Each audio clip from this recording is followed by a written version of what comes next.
পৃথিবীর জন্ম লগ্ন থেকে আজ অবধি প্রতিটি মানুষ জীবনে সুখী হতে চেয়েছে, এবং ভবিষ্যতে যতদিন পৃথিবী টিকে থাকবে মানুষের সহজাত ধর্ম সুখী হতে চাইবে। একটু সুখের জন্য মানুষ হন্য হয়ে শিশু, কিশোর, যুবক ও বৃদ্ধ সারা জীবনটাই পার করে দেয়। সুখ দুইটি শব্দ দ্বারা তৈরি হলেও এটা পেতে বিরামহীন চেষ্টা চালিয়ে যাচ্ছে সবাই। হোয়াইট হাউসের উচ্চপদস্থ পদে যে কাজ করছে তার যেমন ইচ্ছে জীবনে সুখী হওয়া, তেমনি গভীর কয়লা খনিতে মৃত্যুর ঝুঁকি নিয়ে যে শ্রমিকটি কাজ করছে তার উদ্দেশ্যও কিন্তু ওই সুখ অর্জন করা। একটু চিন্তা করে দেখুন কিভাবে সম্ভব সামান্য টাকা দিয়েও সুখী হতে পারা, আর টাকার পাহাড় দিয়েও সুখী হতে না পারা।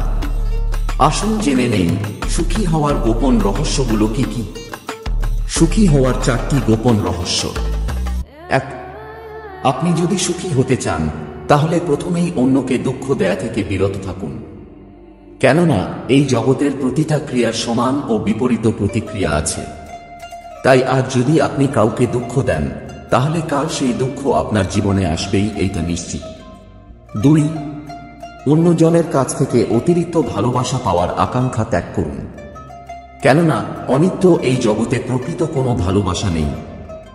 এটা স্বার্থের দুনিয়া, তাই একটু স্বার্থের কমতি পড়লে যে কেউ যে কোনো সময় আপনাকে দুঃখ দেবে। 3. এটা অনিত্য জগৎ। প্রকৃত অর্থে এখানে কেউ আপনার নিত্য সঙ্গী নয়।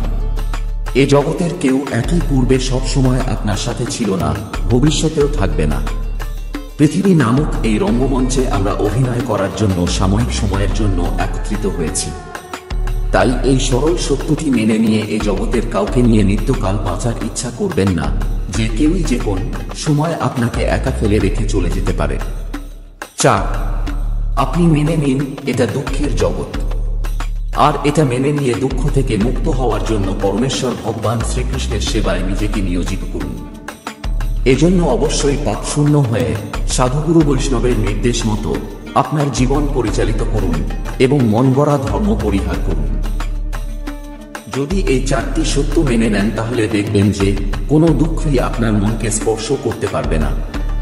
আপনার ইহকাল ও পরকাল দুটোই আনন্দময় হবে। সুখ বিষয়টা আসলে একটি আপেক্ষিক ব্যাপার। এক একজনের কাছে সুখের ব্যাখ্যা এক এক রকম। একজন ছাত্রকে যদি সুখ সম্পর্কে প্রশ্ন করেন হয়তো সে উত্তর দিবে পরীক্ষায় কাঙ্ক্ষিত ফলাফল করাটা।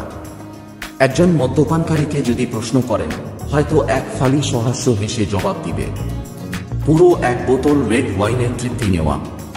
তেমনি কৃষকের কাছে ফসল, প্রেমিকার কাছে ভালোবাসা। আমার ব্যক্তিগত অভিজ্ঞতা থেকে দেখেছি অধিকাংশ মানুষ মনে করে টাকায় সুখ বয়ে আনে। একটু ভালো করে খেয়াল করবেন। এই জন্যই আমাদের চারপাশের মানুষগুলো টাকা উপার্জনের জন্য আফ পেট জল খেয়ে উঠে পড়ে নেমেছে।